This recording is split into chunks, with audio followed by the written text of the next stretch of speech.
I received a call informing me that my husband Mike had been in a serious fall and was rushed to the hospital.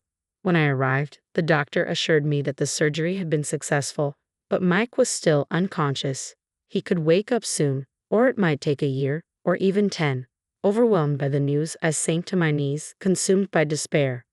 The following day, my nephew Tyler, whom I hadn't seen in years, came to the hospital. He handed me a letter from Mike, which he said Mike had entrusted him with some time ago. Tyler urged me to read it privately. As I read the letter, I was stunned by its contents, which revealed an unimaginable confession from Mike. To confirm its truth, I decided to check the details with Mike personally. As I examined him, I discovered evidence that corroborated the letter's shocking claims. Mike's secret was out, and it changed everything in an instant. Mike and I had married young, drawn together by a deep connection. As I began to enjoy my career, I expressed my desire to continue working after marriage, and Mike supported my decision. Over the years, we remained very close. Before I turned 30, I shared my wish to have children with Mike, and he was equally eager to start a family. We then began trying to conceive. A sudden tragedy struck when Mike's father, who had been voluntarily institutionalized, passed away. We had visited him regularly, with our last visit just 2 weeks earlier when he had seemed perfectly fine. His sudden death was a profound shock, leaving us devastated and unable to eat. During his lifetime, my father-in-law had been a great help to us. Mike and I married in our early 20s when our finances were modest. Initially, we were greatly supported by food supplies from my in-laws. Over time, our financial situation improved enough for us to consider starting a family and repaying my father-in-law for his generosity. Just as he decided to move into a facility, my mother-in-law had passed away 2 years earlier, and we felt a strong need to repay our debt to him, as we hadn't been able to do so for her. When my mother-in-law passed away, Mike and I offered to live with his father, but he insisted that he didn't want to burden us, a young couple, and opted to live in a facility supported by his savings. When he moved, he sold the family home and land, likely using the proceeds for his care. He once mentioned wanting to leave a living inheritance to Mike, saying he had more than enough money for his remaining years. Mike, preferring not to worry about it, encouraged him to spend it as he wished and declined the inheritance.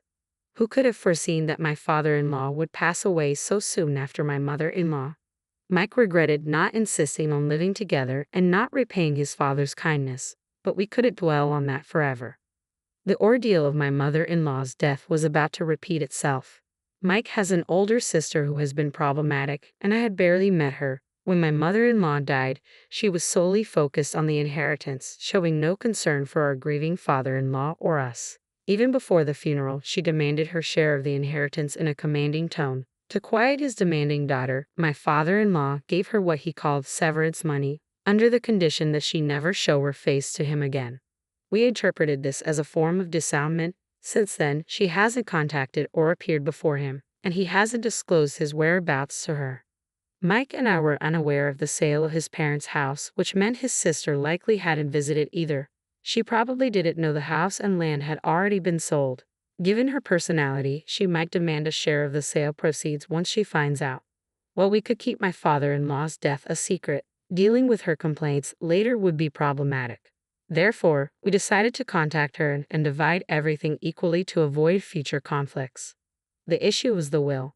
My father-in-law was deeply concerned about her behavior after his death. He mentioned needing to leave a clear will to prevent her from acting rashly. He had planned to meet with a lawyer about this, which I heard about during our last meeting 2 weeks ago, but he passed away before he could make those arrangements. Mike had to reach out to her, so he called her mobile, unsure if she'd answer. After several rings, she picked up. Mike bypassed the greetings and got straight to the point, informing her of her father-in-law's death, the funeral arrangements, and the inheritance details. As the conversation continued, Mike's irritation grew. His sister has a loud voice, and I could hear her clearly through the phone. She stated she couldn't attend the funeral but insisted on her share of the inheritance, showing no signs of mourning for her father-in-law. Despite his frustration, Mike tried to stay calm, but it felt like she dominated the conversation. After hanging up, Mike was visibly upset. He mentioned that she had apparently divorced and that we would discuss the inheritance distribution after the funeral. Mike was particularly concerned about his nephew, her son, She mentioned her divorce, but there was no mention of how or where her son was. Every time Mike tried to bring him up, the conversation was quickly steered back to the inheritance issue. Mike believed it was best if his sister didn't attend the funeral to avoid a repeat of the chaos that occurred at my mother-in-law's service. I agreed to stay silent if that was his preference. We were overwhelmed with the funeral arrangements and other post-funeral procedures. During this time, she called almost daily about the inheritance. Initially, Mike explained things patiently, but as time went on, he began to ignore her calls, responding only with brief, uninterested replies. Frustrated with her incessant calls, Mike decided to meet her, and she suddenly became very cheerful about the situation. I felt uneasy and wanted to accompany him, but he insisted on meeting her alone. For the past 2 years, I had been helping with all the arrangements and procedures following the deaths of Mike's parents. He felt it wasn't right to involve me further with his sister and the inheritance distribution. He assured me he'd handle it and asked me not to worry. Trusting his words, I decided to wait and see how things would unfold. I had initially planned to join him, but a sudden surge in work at my company made it impossible to align my schedule with his. So, Mike went to meet her alone as planned. That day was incredibly busy at work, with everyone focused on their tasks in silence. During my break, I couldn't shake off the worry about Mike. I tried to return to work, convincing myself that no news was good news. Then suddenly, my phone rang. It was an unknown number, but the hospital's name appeared on the screen. Modern phones display the sender's name even if the number isn't saved, especially if it's from a significant institution. Mike and I have always been proud of our good health, with very few hospital visits. The hospital calling was the same one my mother-in-law had frequented years before her death, but I couldn't fathom why they'd be contacting me now. After a moment's hesitation, I answered the call. The nurse introduced herself and confirmed the hospital's name. After verifying Mike's name, she asked if I was his wife. Upon confirming, she informed me that Mike had been urgently brought to the hospital and that they needed me to come quickly. I explained the situation to my boss and left work early. When I arrived, Mike was still undergoing treatment. A nurse quickly briefed me on his condition, informing me that he needed emergency surgery. I was asked to provide consent and sign various documents, which left me feeling overwhelmed and numb. The nurse, noticing my state, spoke sternly yet kindly. "You need to pull yourself together. Your husband is fighting to live." Her words snapped me out of my daze. Mike was fighting for his life, and the doctors were working tirelessly to save him. I gave myself a small slap to regain my composure and followed the nurse's instructions, signing the necessary documents. Thanks to the doctor's efforts, they indicated there was a high chance Mike would regain consciousness, which brought me some relief, though I remained on edge. As I arranged the essentials for his hospital stay and contacted various people, it wasn't until late at night that I could finally sit beside him. Feeling the warmth of his hand, I was overwhelmed with relief that he was alive. Tears flowed freely, and since it was just us in the room, I allowed them to. Holding his hand tightly, I kept talking to him, hoping for his consciousness to return, but he remained unresponsive throughout the night. A nurse suggested I take a rest, but I refused to leave his side, determined to stay by him. Around noon the next day, Mike's sister unexpectedly appeared in the room. This was the first time I had seen her since my mother-in-law's funeral. We exchanged a brief nod, but I couldn't help wondering why she was there. I had informed a few relatives and work colleagues about Mike's condition, but she wasn't among them. Considering the issues at my mother-in-law's funeral, I knew no other relatives had been in contact with her either. Essentially, she had been ostracized by the family and our father-in-law. Why was she here? Pondering alone was futile.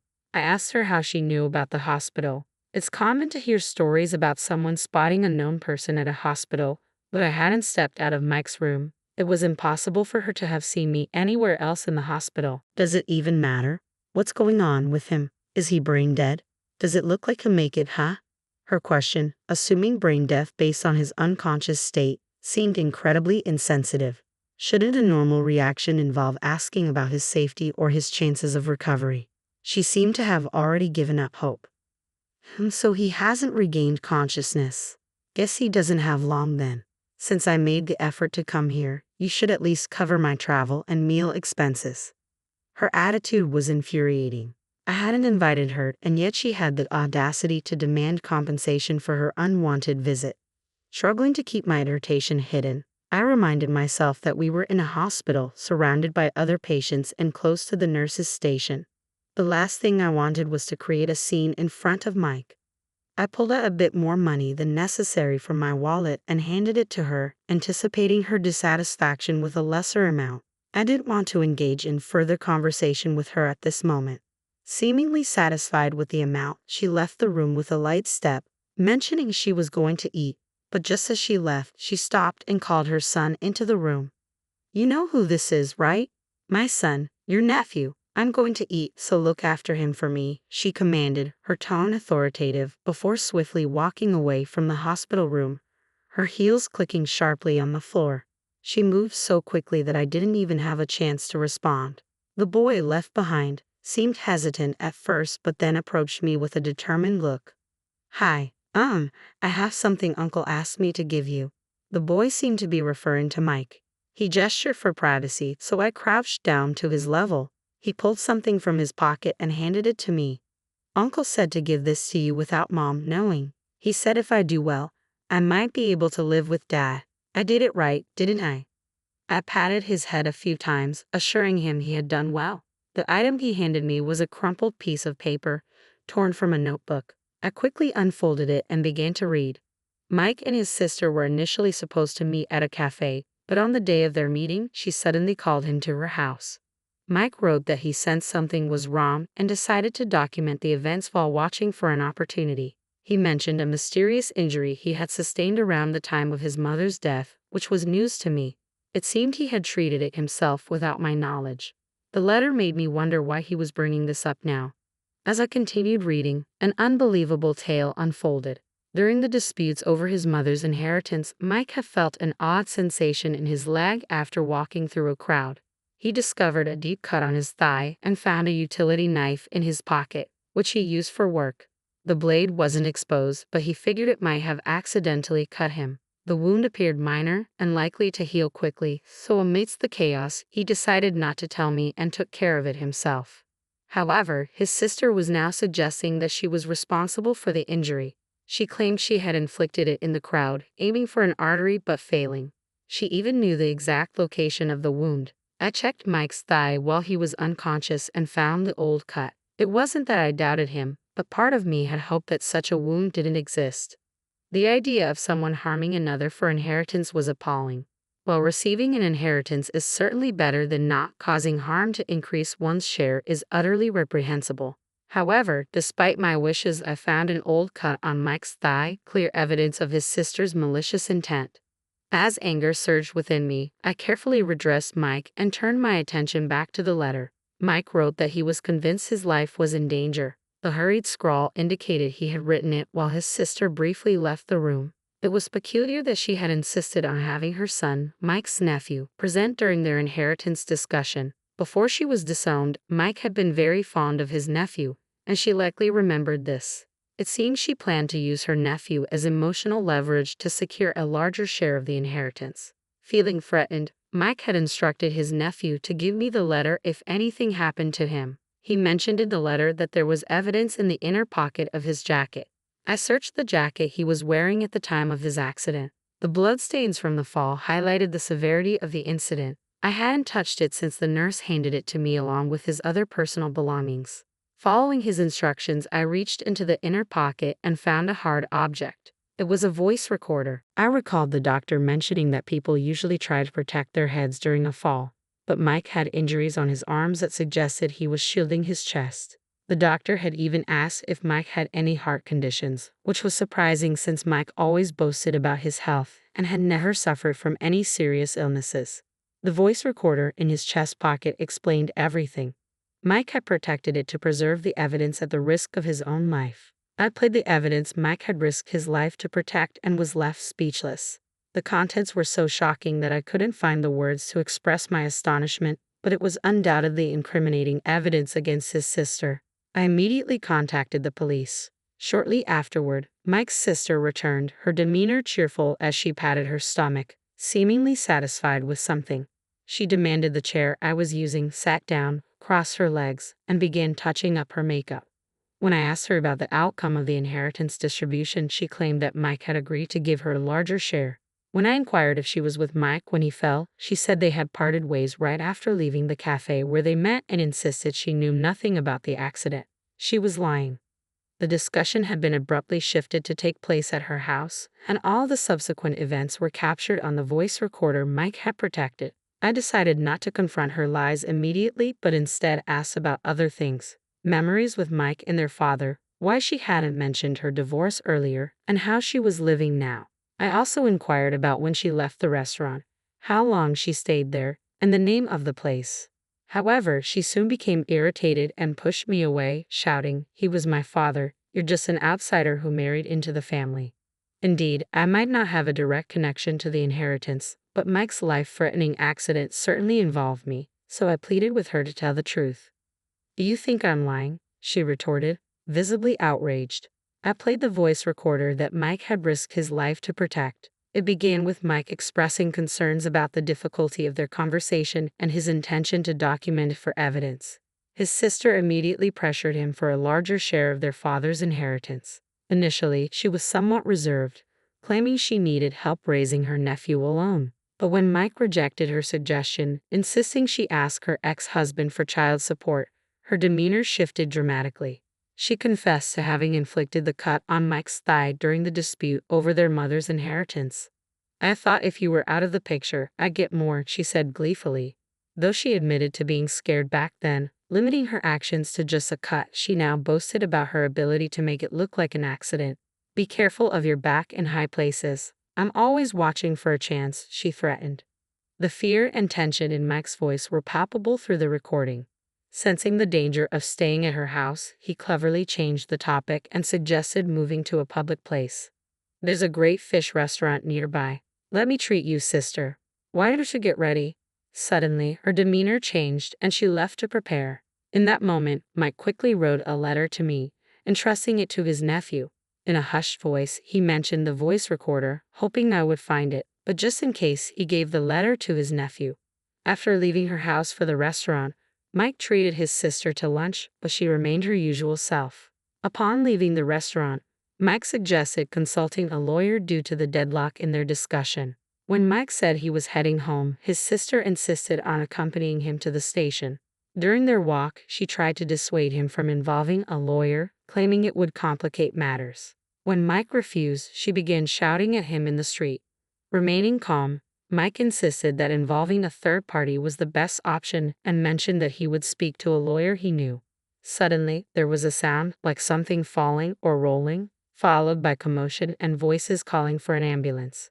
The recording stopped, likely because the stop button was hit when Mike's jacket was removed for emergency treatment. After the playback ended, the sister-in-law initially seemed shocked but then became defiant. "So what? How does this prove anything? It's just a sibling argument. It's not about the inheritance dispute. It's about proving that Mike's fall was not an accident but an incident." "Really? That doesn't prove anything. Are you trying to say I'm the culprit?" "There's no evidence that I did anything. This is enough evidence to show the police that there's a possibility of foul play." While the sister-in-law was away, the police had already arrived and confirmed the contents of the voice recorder. They had been waiting in hiding, anticipating her return. "Police. Here," she gasped in disbelief. She had always looked down on others and seemed to have a misguided confidence that she could never be caught or held accountable by the police. As the reality of her actions began to dawn on her, her previously arrogant and confident demeanor shifted to one of fear. The entrance to the hospital room was covertly blocked by plainclothes detectives posing as visitors. We were on the 4th floor, leaving no easy escape route even if she wanted to flee. Jumping out of a window would not end well for her. A detective entered the room, approaching the sister-in-law, who was frantically looking around with a pale face, desperately searching for an escape route. They wanted to question her, as she might have been the last person with Mike, suggesting the incident was more than an accident. "Maybe it was just someone who looked like me. There are supposedly 3 people in the world who look like each of us," she blurted out, seemingly trying to claim a case of mistaken identity. Despite her voice being recorded on the voice recorder, she tried to use a childish excuse to escape responsibility. I couldn't help but let out a wry smile at her pathetic attempt. The police were not swayed by her excuses, dismissing them with a nonchalant, yeah, I get it." Culprits often change their stories and make incoherent statements, which was exactly what the sister-in-law was doing. As the police took her away, I handed the voice recorder to the detective in charge, who appeared to be the lead investigator. After the sister-in-law's drama subsided, another person appeared. I had made another call when contacting the police. As the nephew saw the man enter, he exclaimed, "Daddy," and leaped into his father's arms. The former brother-in-law acknowledged me with a nod and then embraced his son, seemingly vowing never to let go. During the interaction between the sister-in-law and the police, the nephew had been scared and hiding behind me. He had been disheartened even after the police left, but his spirits lifted instantly upon seeing his father. This was the first time I had met the former brother-in-law since my mother-in-law's funeral. I had contacted him for a reason.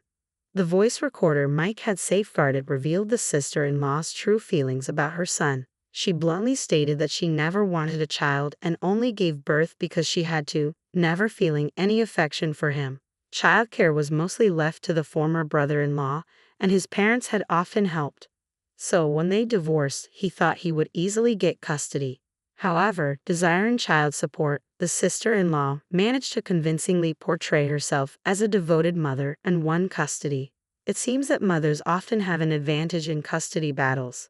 The former brother-in-law had to accept this, thinking maybe she had developed maternal feelings, as she had never mistreated their son. It's often said that women have a maternal instinct, but in the case of the sister-in-law, that theory was an exception.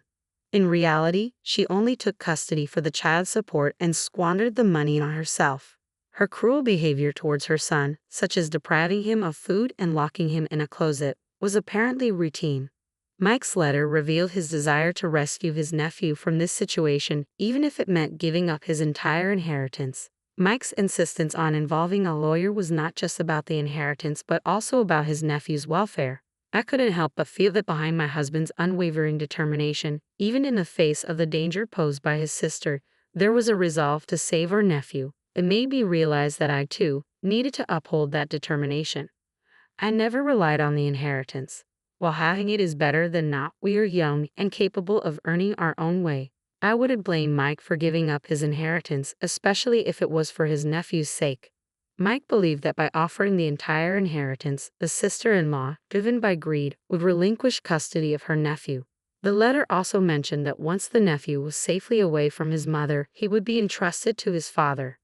However, given the harm done to Mike, simply transferring the inheritance and retrieving the nephew wouldn't be the end of it. I felt the sister-in-law needed to be held accountable and made to regret her actions. The former brother-in-law became increasingly enraged as I relayed everything from Mike's letter.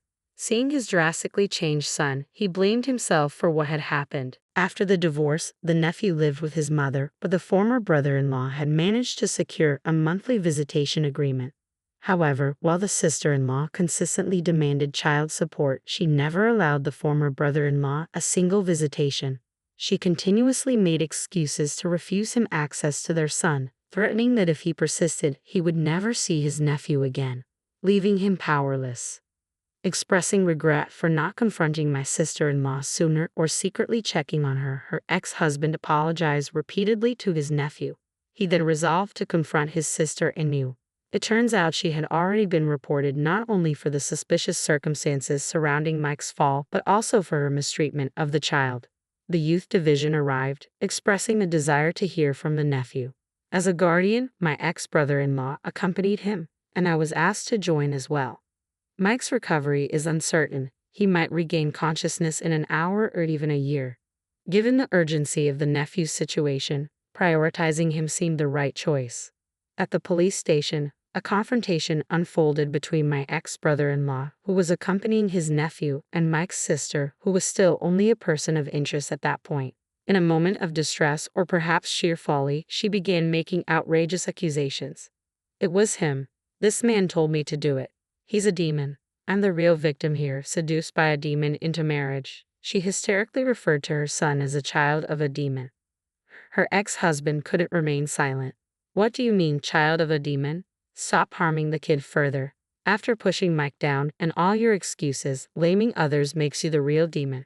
Despite his logical argument, she continued threatening. "I'll make you suffer the same fate." Everyone at the police station looked at her with disdain as she was dragged away by the officers. Given the risk she might harm others, she was detained. The investigation quickly progressed. Surveillance footage from a shop near the staircase at the station entrance, where Mike was pushed, showed her making a pushing motion. Although the camera angle didn't confirm the push definitively, the detective assured that they would obtain a conclusive confession. With the sister-in-law in custody, the focus shifted to the nephew's custody. Based on her recorded statements and the nephew's account, it was decided he should stay with my ex-brother-in-law. The nephew was overjoyed to live with his dad, who, along with his parents, was ensuring a comfortable and loving environment for him. After the police interrogation, I returned to the hospital, determined to stay by Mike's side until he regained consciousness. The next morning, Mike awoke. Although there was no concrete proof yet, upon learning that Mike's sister was being questioned by the police, he insisted he had something to tell the detective. We arranged for the detective to come to the hospital. Mike explained that he had been pushed from behind by his sister and suggested that her fingerprints, or rather, her handprints, would be clearly on the jacket he was wearing at the time. Forensics confirmed her handprints on the jacket, along with clear fingerprints. However, fearing she might still find a way to deny it, the police took extensive measures to review all nearby security cameras. Additionally, they appealed to the public for information. Someone who had been filming nearby contacted them, stating their footage might have captured the altercation. After reviewing the footage, it was clear that the sister-in-law had pushed Mike. Confronted with undeniable evidence, she was arrested without resistance. After some recovery, Mike, through his lawyer, demanded compensation and medical expenses from her. However, her bank account was empty and she owned nothing of significant value. Even her designer bags were all fake, purchased from dubious sources. When asked for compensation, she claimed she had nothing to give. Mike then proposed splitting his father's inheritance equally, and eventually he managed to collect the compensation and medical expenses when the inheritance was distributed. Although most of the inheritance went toward Mike's payments, a small amount did end up with the sister-in-law. However, all the money was used for legal fees for the crimes she committed, and now it seems there is hardly any money left in her account. The sister-in-law's selfishness and lack of foresight led her to end contracts with any lawyer who offered inconvenient advice, even mid-investigation. Since retainer fees are non-refundable, her money quickly dwindled as she repeatedly fired lawyers. Eventually, the lawyer she hired, who just followed her orders without question, couldn't mount a proper defense, making her trial look bleak. After being placed with my ex-brother-in-law, the nephew's frail body began to recover, growing to a more appropriate size for his age. These circumstances heavily influenced the custody battle. A lawyer skilled in custody issues successfully advocated for the nephew's removal from the sister-in-law's care. They argued that proper upbringing was impossible under her due to her parenting style and the severity of her crimes. They highlighted my ex-brother-in-law's deep love for his son and showed how much the nephew wanted to live with him, taking into account the care he had received after Mike's sister's arrest, which smoothly secured custody. Now, here they are living peacefully with my ex-father-in-law and his parents. Sometime after Mike was discharged and returned to normal life, I started feeling unwell. Concerned it might be due to the strain of caring for him, I went for a checkup and found out we were expecting a new life. We discussed using the lessons from his sister's actions to raise our child to always smile and be kind to others. We believe our happiness is just beginning.